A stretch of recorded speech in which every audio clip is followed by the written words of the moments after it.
结婚5年的模范老公出轨白月光了，我决定和他离婚。闺蜜气愤要替我教训渣男，却被我拦下，是我亲手把白月光送到他床上的。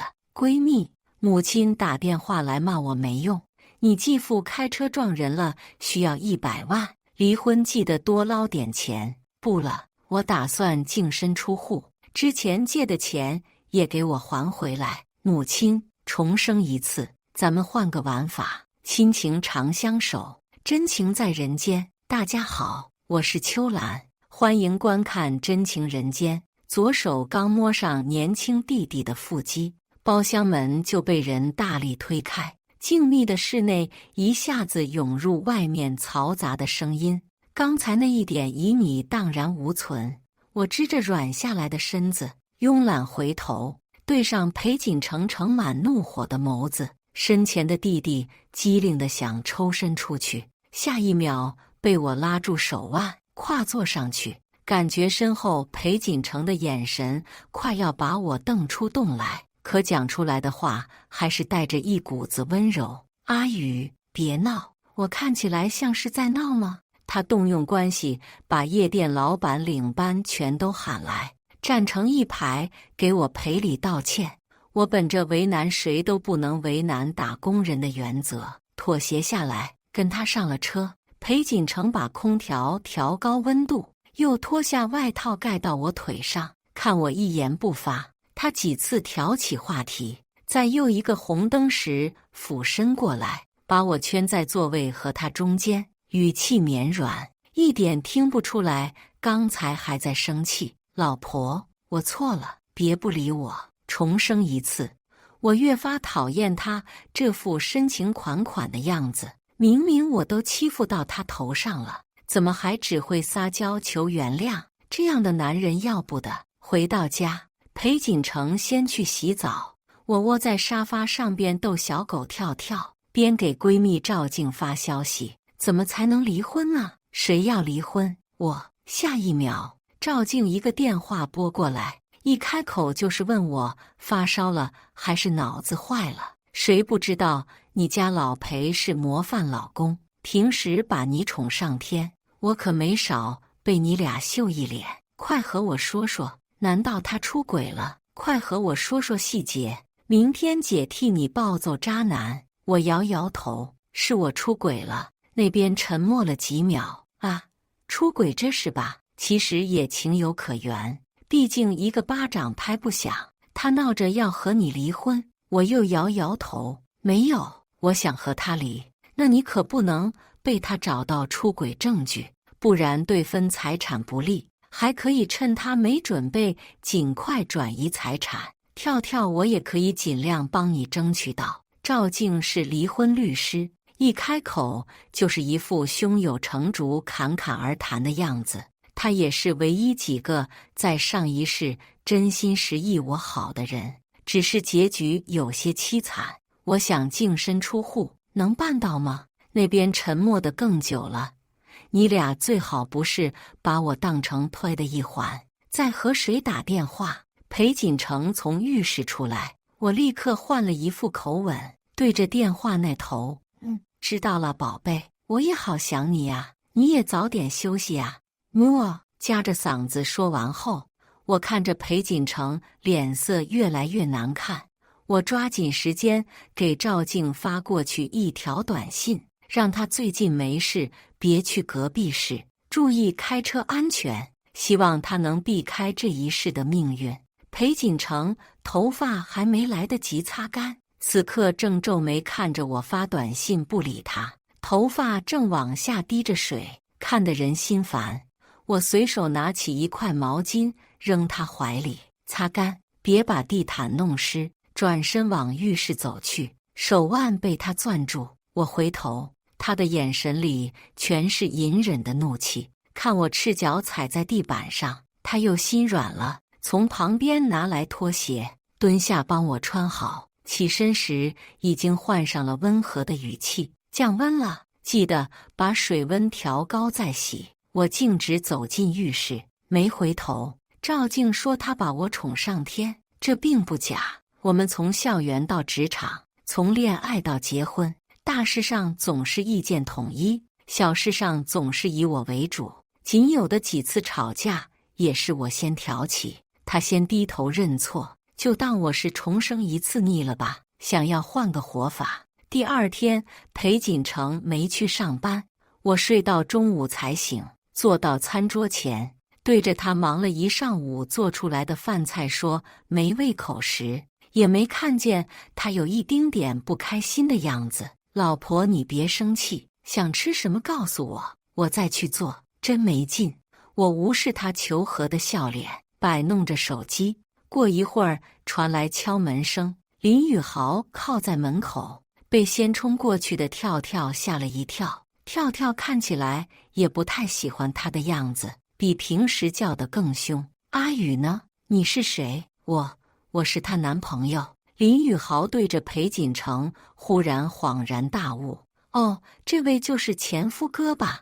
我走过去挽起林宇豪的手，和他撒娇。你怎么才来呀？又转向愣在原地的裴锦成。不用等我，我今天不回来。我快步走在前面。林宇豪还礼貌地和裴锦成说了再见。裴锦成现在脸色应该很不好看吧？真有他的，早知道这小子气人有一套。上了车，我带他去了本市最好的餐厅吃饭。林宇豪还在念大学，拍了不少照片，说要回去和室友显摆。看他这样，我又想起裴锦成了。那时候我们还在上大学，两个人都不富裕，妈妈总找我要钱补贴弟弟。我打3份工，还靠着裴锦成接济才勉强维持生活。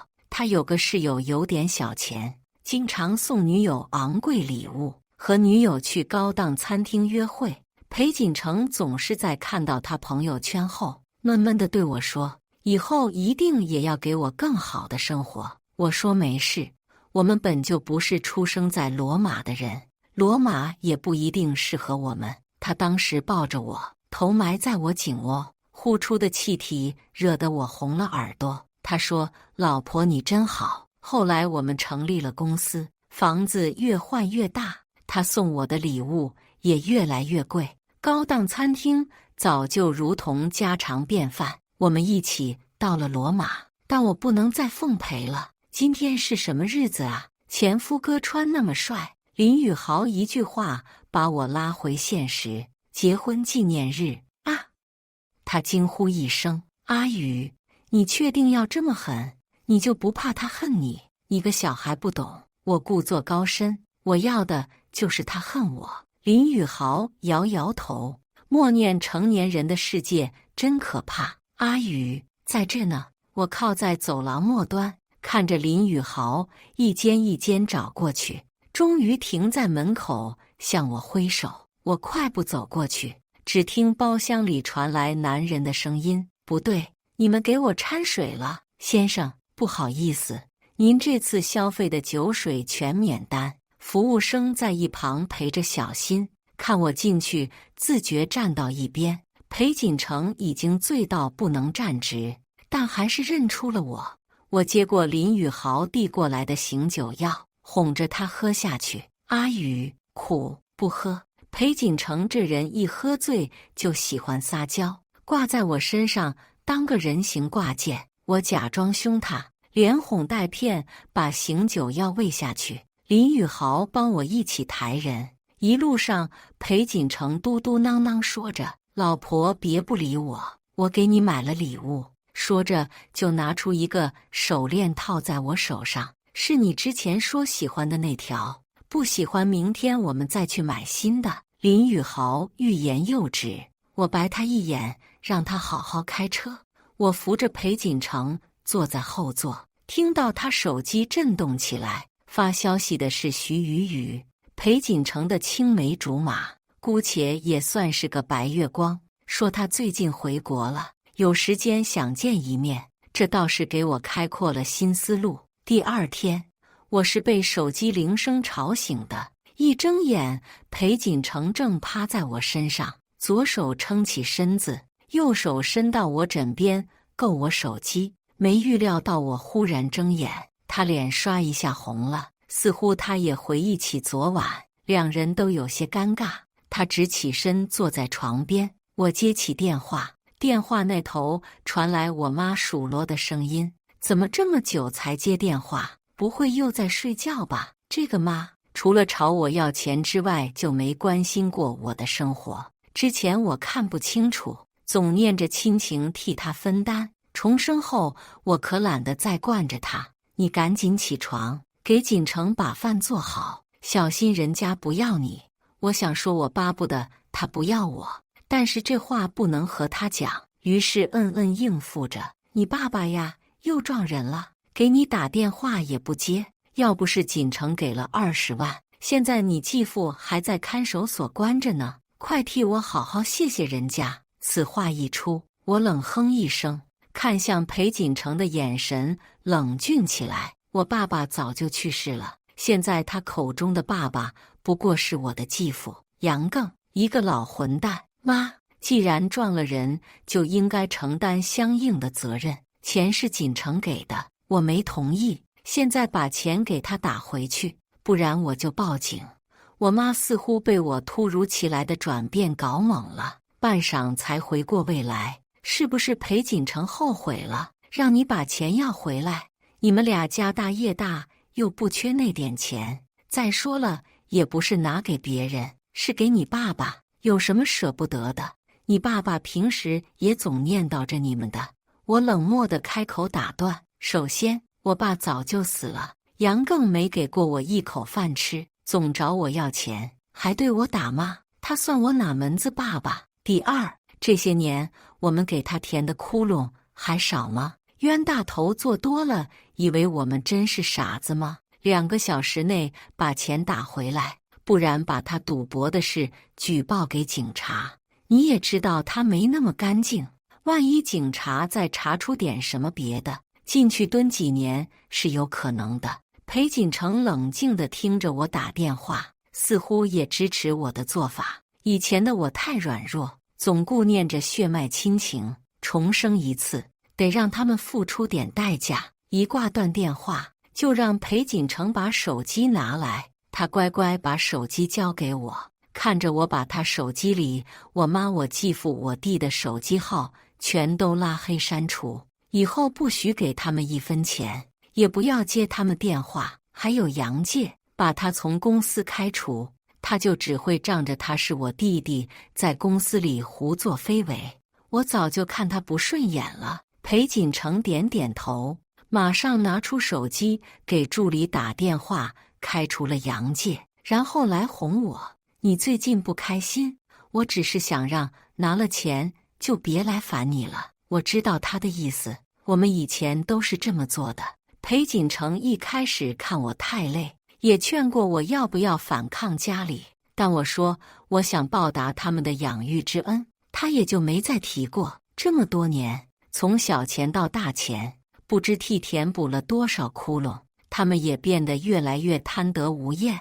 裴锦城说着对不起过来抱我，被我躲开，他眼神里满是受伤。然而当晚我就在徐雨雨床上发现了他。收到徐雨雨短信时，我正发我和林宇豪的照片给赵静看，问他这样能净身出户吗？赵静撇撇嘴，净身出户还是有点困难哈，不过别担心，解除庭分分钟给你局势扳回来。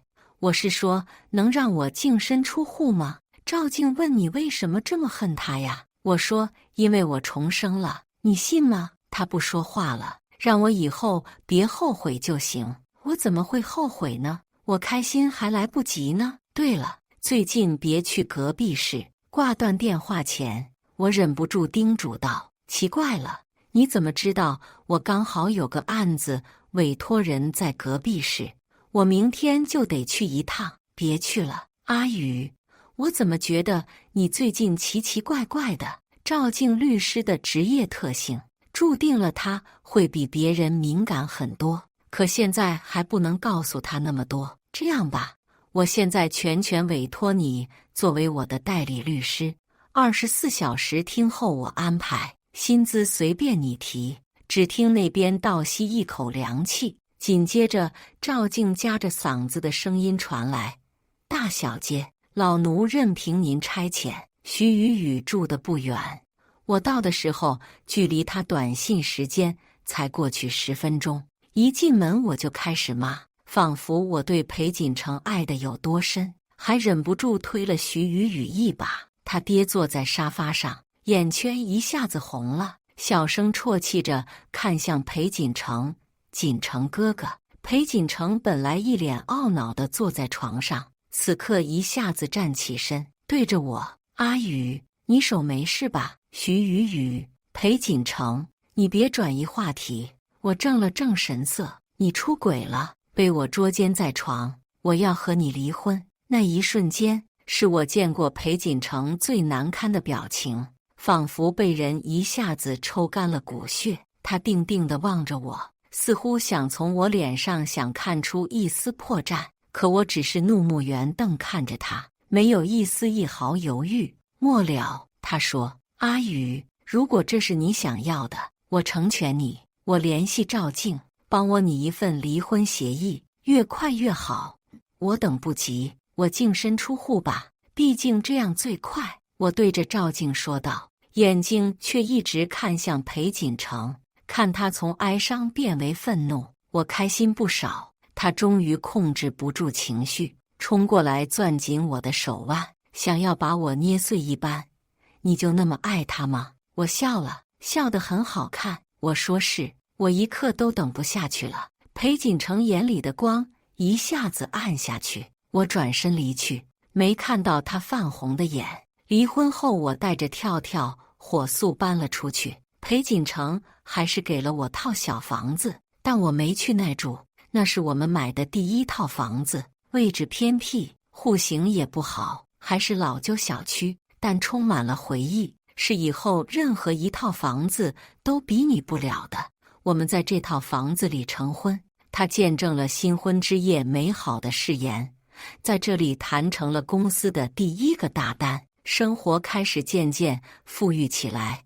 在这里领养了跳跳，并给他过了3个生日。说起跳跳，他现在虽然不再咬林宇豪了，但看见我俩亲密接触还是会低吠。林宇豪小时候被狗咬过，每次见跳跳都毕恭毕敬的。我笑他幼稚，他反说我才最幼稚。陈静给我发来同学聚会的邀请，让我去，他倒是不去，说自己看不得这种画面。我知道他说的是前任见面，毕竟同学聚会裴锦城也要去。我觉得没什么好避讳的，成年人第一课就是自在地面对多种关系。就像现在我和裴锦城前后脚进入宴会厅，原本喧闹的氛围一下子寂静无比，所有人的眼神都在我俩之间来回打转，直到班长出来搭话，氛围才一点点回温。我坐在女生堆里，裴锦城被拉去男生那边，同学们互相寒暄着近况，无非是身体、工作、家庭。有八卦的悄咪咪凑过来问我是不是真的离婚了。我点点头，他们一脸惋惜。你和裴总曾经可是我们羡慕的对象，没想到如今也变成这样，位置都给你们腾了。有心思的快努力吧，别打趣我们了。裴总哪看得上我们，似乎是看我没端架子。同学们也都敞开说了不少中年人的烦心事，大多数无解，所以我们只能不断碰杯，把所有情绪融化在酒里。酒过3巡，胃里不舒服，我拒绝了别人的陪同，一个人走到天台吹风。明明是夏天，可我却还是觉得冷。一件外套带着熟悉的香水气息披到我身上，我不用回头也知道是他。夏夜静谧，繁星点点，曾经亲密的两人，如今相对无言。我妈把钱给你打回去了吧？我问道。他点点头，似乎想说些什么，我却忽然开始害怕听到他的话。如果他开口挽留，我怕自己会动摇。裴锦城，我要去冰岛了。他顿了顿，之前说好要陪你去的，是我食言了。没事，和谁去不是去呢？阿宇，你能不能别这么说话？我笑了笑，把外套脱下来还给他，以后照顾好自己。我先他一步回到座位，几个我连名字都记不起的同学喝得有点大，走过来问我是不是裴锦城出轨了，我们才离的婚。他们声音不小，一下子吸引了不少人的目光。我敛了神色，淡淡说道：“不是我出轨了。”一群人脸上顿时神色各异，有惊讶，有不解，有鄙夷。林宇豪适时地出现在门口，似乎更印证了这一点。他搂过我的肩，向别人大方介绍我们的关系。临走还不忘对着那几个酒气熏天的油腻男：“大叔，你牙上有菜。”日子一天天过去，我主动断了大部分的社交，除了陈静偶尔来我这坐坐，大多数时候我都是一个人发呆。一个悠闲的下午，我正躺在院子里的摇椅上看云，跳跳趴在我脚边打着鼾。林宇豪打来电话，我和他自从上次同学聚会后，快1个月没联系了。他倒是1周3次的给我闪送蔬菜水果来，平时也总问我缺什么，就算我拒绝，也执拗的一直送。电话那头林宇豪的声音很着急，他说刚才杨介去找他，逼他说出我的住址，他不肯说，被砍伤了手臂，现在人已经跑了。他担心我会有危险，立刻给我打了电话。我心下一沉，我的地址除了陈静和林宇豪，没人知道。他找不到，我一定会去找裴锦城。我顾不上许多，边跑出门边拨打裴锦城的电话。我记得早上他是坐公司车出门的，那就说明他今天有会要开。开会时他一般不自己开车，所以现在手机打不通，是他正在开会。坐上计程车，我的手止不住颤抖。从林宇豪所在的大学城过去公司，和我现在的位置过去差不多远。裴锦城一定会没事的，你报了警。又催促着计程车司机快点开。我想我现在的脸色一定惨白一片。司机问了我几遍：“小姑娘，你没事吗？”我没事。计程车到达公司楼下，双腿像是被灌了铅，我艰难地用尽全身力气跑进大门，撞上了正要出门的裴锦城。还没等我说出口，一道人影从旁边窜过来，我飞扑过去，剧痛传来。我在喧闹的惊呼声中，听见远处的警笛声和耳边裴锦城悲痛地喊我：“阿宇。”男主视角，我的爱人叫林雨，就是这个躺在病床上骨瘦如柴的女孩。我握住她的手，和意料中一样柔软，却比记忆中更凉。我放在脸颊旁、胸口上，无论怎么捂都捂不热。林母刚才来过了，她头上还缠着绷带，哭闹着让我去和警察说，不是他儿子杨介的错，让我们撤销指控。我不肯，他就骂我忘恩负义，不知廉耻，骂我让林雨净身出户，贪图财产。我找保安把他赶出去，没有人能打扰阿宇休息。他不依不饶，转头对着还在昏迷的阿宇骂他不要脸。小时候勾引继父，长大了婚内出轨，活该被捅刀子。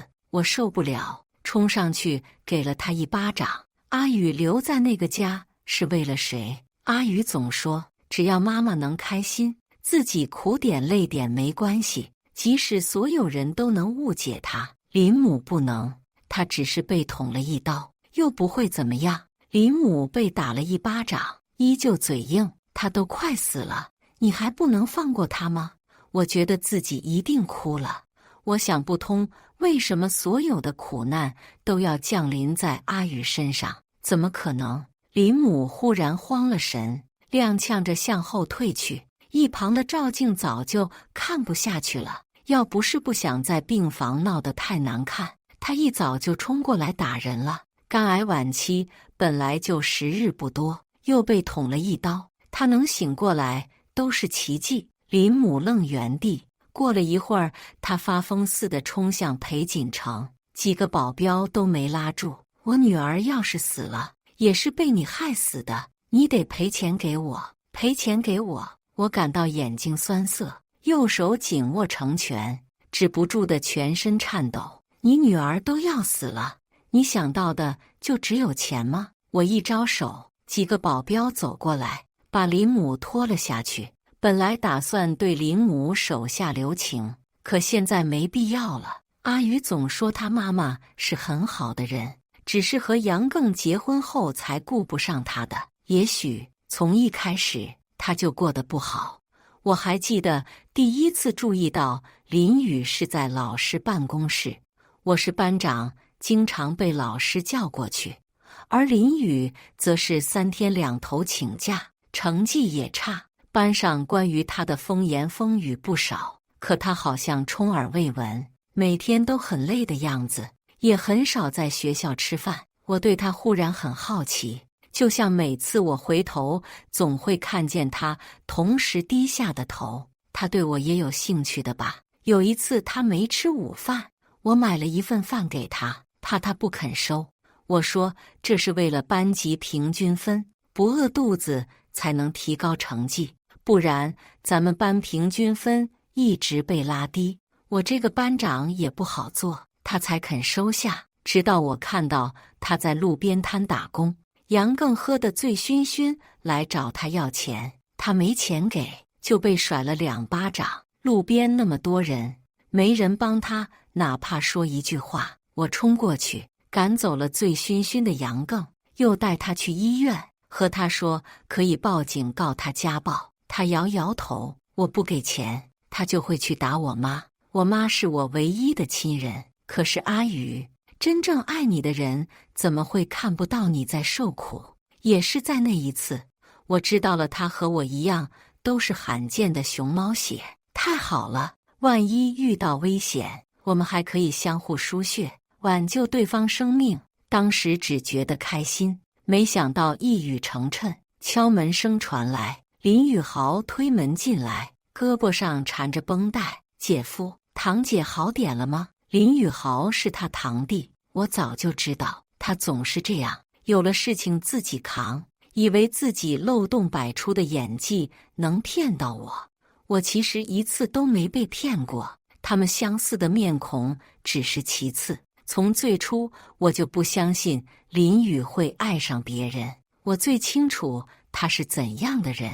从半年前开始，他有些恶心呕吐的症状，跳跳也总是不乖巧的跳到他肚子上，又跳下来吠叫。我们以为是中招了，我陪他去了医院，又临时有事被叫去开会。那天我回家时，他的眼睛很红，我一下子紧张起来，他却说只是没有怀孕，觉得遗憾，又问我想不想要个孩子。我摇摇头，他身体不太好，从小营养不良留下的病根，只要能和他在一起，要不要孩子对我来说都不重要。从医院回来，他就常常半夜惊醒，豆大的汗珠从额头落下。他说做了噩梦，我却看到他捂着肚子。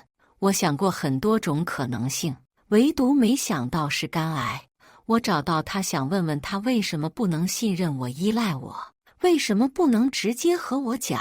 可当我看到他明明很疲惫，却努力挤出的笑容，从来不在家里化妆的他现在也会略施粉黛，我忽然不忍心戳穿他。我偷偷咨询了很多医生，又去做了配型。我想把肝脏移植给他一部分，即使所有人都说成活率很低。可当我打算和他好好谈谈时，他却好像忽然变了一个人。我知道他是打算抛下我了。那晚我抱着他做了一个梦，梦里他向我坦白了病情，我移植了1/3肝脏给他，术后1天比1天好，第10天可以吃流食，15天可以下床锻炼，20天却开始腹腔大出血。医生说要准备2次手术，可是他太瘦弱了，经不起再一次手术，只能保守治疗，输血、排血、感染、腹水，无法进食。他最后的样子是身上插满管子，他没说过一句疼，可我觉得一定特别疼。后来我的肝也出问题了，医生说是先天遗传缺陷加上移植后遗症。我醒来看着怀里的他，有种失而复得的喜悦。我忽然明白了他的感受，如果我生病了，还要连累家人，那我一定也会做出和他一样的选择。第二天，我去医院做了检查，居然真的有先天遗传缺陷。医生说我不适合做捐赠者。我坐在医院大厅里想了好久那个梦，梦境太真实了，痛感触感就像是现实世界真实发生的事情一样。如果有平行世界，会不会我们就是那样的结局？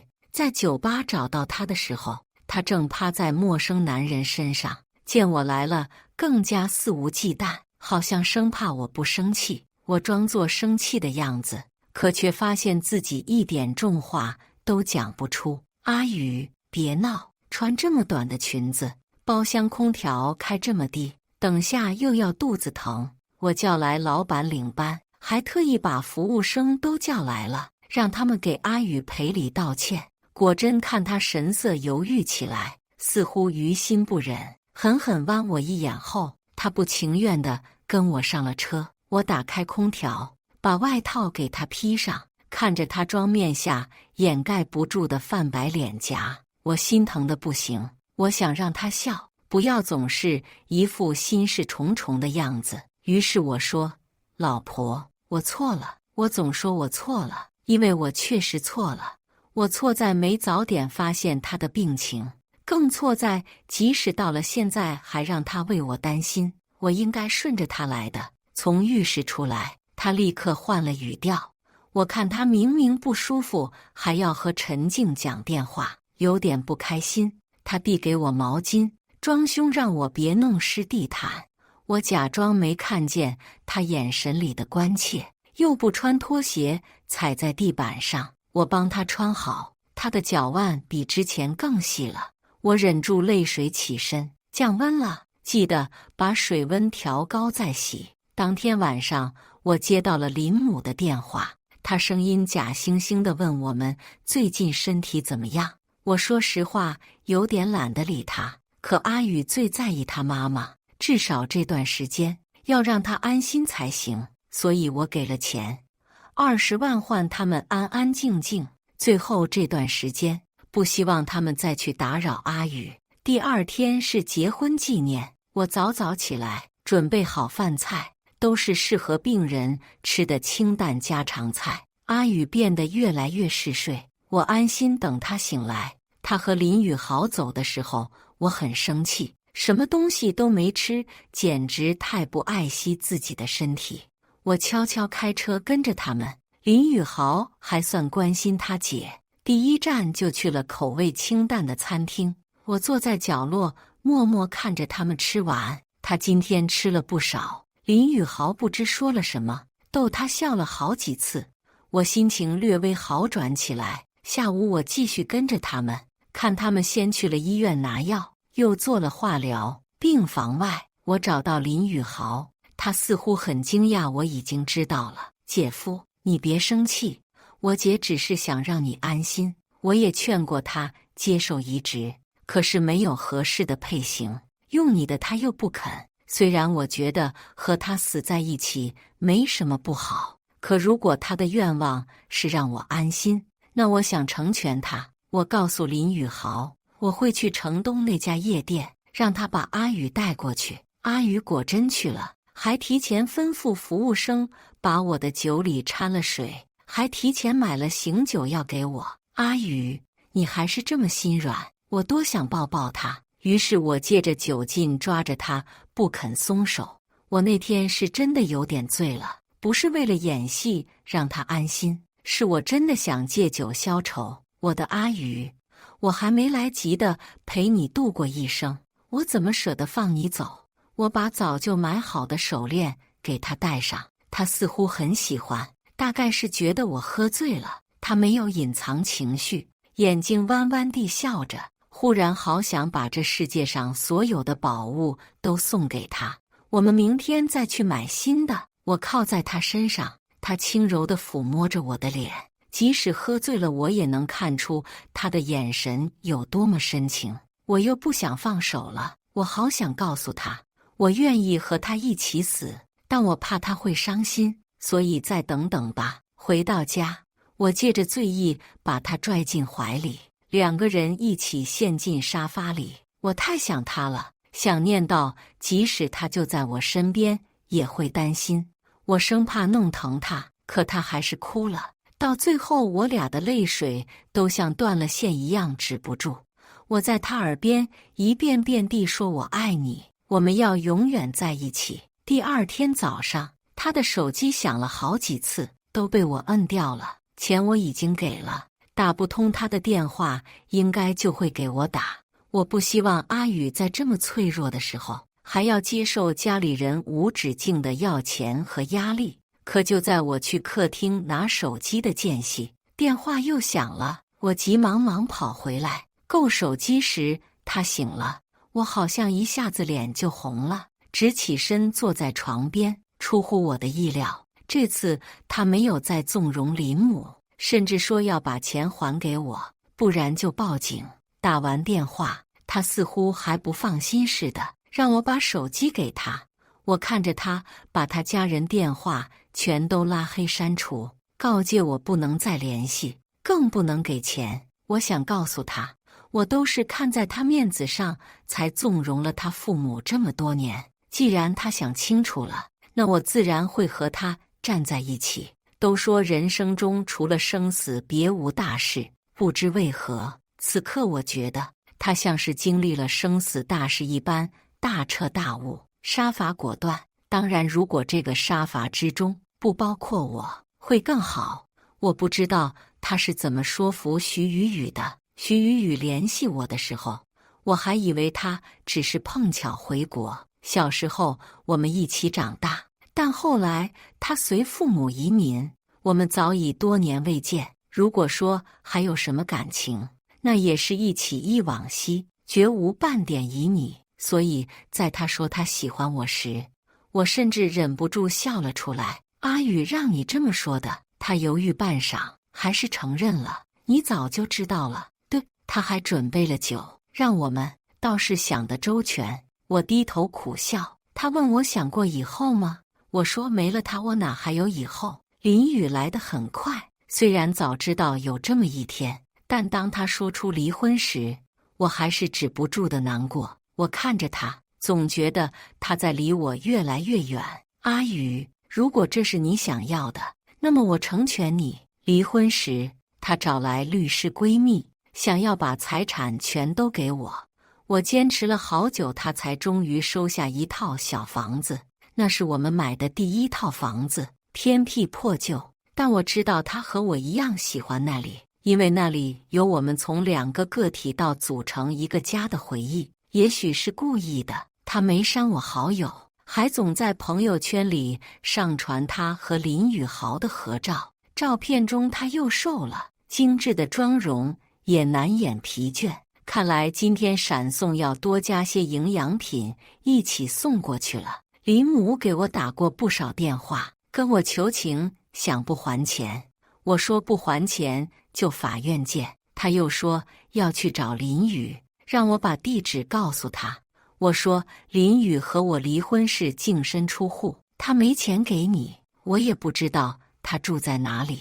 林母气急败坏，他没钱就去工作，就去卖，他总得救他爸爸。我气得把手机摔到地上，本想着过段时间再整治他们，没想到他们硬要往枪口上撞。我联系助理向警方举报了杨更赌博的事，没想到警察还顺藤摸瓜发现他去年有过交通肇事逃逸，对方因为耽误了送医时间，现在还在医院躺着。杨更已经正式被收押，等待审判后入狱服刑。林母几次来公司找我哭闹，都被我早就准备好的保镖拦了下来。林宇豪也不胜其扰，说出来你都不信。大伯母在我寝室楼下又哭又闹，要我姐新地址，可吓死我了。杨介哥也总找我要钱，还编一些很真的理由。幸亏我姐早就告诫过我不要和他走太近，趁着假期，我给他一笔钱，让他出去旅行散心，还帮他把手机里杨家3人的电话都拉黑删除了。记得在那个梦里，林宇豪和杨介混在一起，渐渐也做了不少坏事，还被学校退学了。这次有自己和阿宇帮他，一定不能让他再误入歧途。然后我找人整治了一下杨介，告诉他别再来骚扰别人，否则下次不会这么轻松。林母吓得从此安分了不少。陈静给我同学聚会邀请函时，我本打算不去的，但又想见他一面。我知道他搬到了我家附近，还以为我不知道，只是我每次路过他家楼下，都要忍耐着不去抬头看窗边一抹身影。看他出门后，我才出门，一路上跟在他身后。我坐在他对面，看他没分给我一个眼神。他中途出去，我也跟出去，远远地看着他站在天台，似乎在瑟瑟发抖。给他披上外套时，我小心翼翼，他太瘦了，我生怕一个不小心把他碰碎。他问我钱收到没有，又说要去冰岛了，那是我们曾经的约定，一起去冰岛看极光，可是一直没能兑现。和谁去不是去呢？他又开始故意说些让我生气的话了。林宇豪接他回去后，我才重新回到宴会厅。几个男同学一脸悻悻，女同学们则大多交头接耳，眼神不时往我身上瞟，好像带着些许同情。和我关系好的同学跑过来，低声告诉我发生了什么，看来又害他做了恶人。我记下了那几个人的名字。第二天，为首的张斌托人要到我的号码，给我打来电话。助理问要不要转接进来，我拒绝了。无非就是些自家小公司丢了即将要签约的大单，还有突然被降职的琐事。这么喜欢八卦，这下应该要被别人八卦到底了吧？后来日子一天天过去，他照例每天在窗口目送我上下班，我也习惯了每周以林宇豪的名义给他送些食物零食。如果他再仔细点，就会发现去送货的闪送来来回回就那几个人，都是我助理。林宇豪偶尔会去看他，阿宇不让他去太勤，直到生命最后也想尽可能少麻烦别人。杨更被判了10年监禁。林母本来为了缩短年限，想把房子卖掉赔给受害者，但杨介反对，他一巴掌打到林母：你怎么不想想房子卖了我们住哪？整天就知道恋爱脑围着老混蛋转，你怎么不帮我搞点钱来花花？林母被打倒在地，头磕在路缘石上，流了好多血。杨介打完人就走了，林母在凌晨的路边绿化带里趴了一夜，才被环卫工人发现，送到医院，人都快不行了。打了林母后，杨介更加肆无忌惮，3天2头给我打电话要钱，还威胁说要把我们都杀了。我赶紧报了警，还增派了保镖暗中保护阿宇，但那几天没发现他的踪影。直到某天下午，我刚开完会送合作伙伴出门时，阿宇踉跄地跑进我怀里，我还没来得及问问他怎么回事，甚至还没来得及因为见到他而高兴，杨介紧接着出现在他身后。我意识到什么，飞快把他护在身后，还是晚了一步，有温热的液体喷溅到我手上。杨介被众人控制住，而我只能一遍又一遍地喊他：阿宇，阿宇，阿宇！冰岛、雷克雅未克，黑沙滩，一对亚洲人夫妇正缓步走在沙滩上，身后跟着一只小白狗。丈夫高大俊朗，妻子瘦小白皙，却隐约带着一丝病态。宽大的羽绒服也挡不住她瘦弱的身躯。走了一段后，他们在长椅上坐下，依偎在一起。当地人告诉他们，这个季节很难看见极光的，让他们别白费力气走到这里来。但是他们还是来了。你就不问问我，为什么那么笃定要推开你？女人声音很浅。也许你和我做过同样的梦，也许你不想我难过，你可以有无数个理由，而我想尊重你。在这最后时间里，他只想成全他的一切想法，即使世人都觉得荒谬也无所谓。你和我说的那个梦，对我来说并不是梦。女人缓缓开口，我重生了，真真实实的死过一次，又重生了。我发现自己重生的那一刻，没觉得自己对不起任何人，除了你。虽然我做得很失败，你大概一早就发现了，但你能明白吗？我只想你忘掉过去，好好生活下去。男人没有回答，两人互相对视着，眸中情绪翻滚。半晌，女人靠回男人肩上，答应我，好好活着，即使没有我。林雨，你对我太残忍了。他低头吻她额头，女人的呼吸渐渐变浅，男人似乎不敢去看她，一直盯着空洞的前方，眼底亮晶晶闪烁。小白狗原本卧在两人脚边，此刻却忽然站起，眉头末尾转了几圈，又朝天空嚎叫不止。男人抬头，只见天边泛起蓝绿色的带状光带，将黑夜照亮。他又想起他曾经说过的，为了满腔汹涌的爱意和你，恒星穿越漫长的亿万光年，在这里与极光相遇，就像我们穿越万里之遥，遇到彼此，我的爱人。从此我看极光，便像见你。感谢大家的观看，欢迎大家在下方评论区讨论。如果你喜欢这类故事，记得点击订阅真情人间，并分享给更多的人，这会对我帮助很大。再次感谢大家的观看。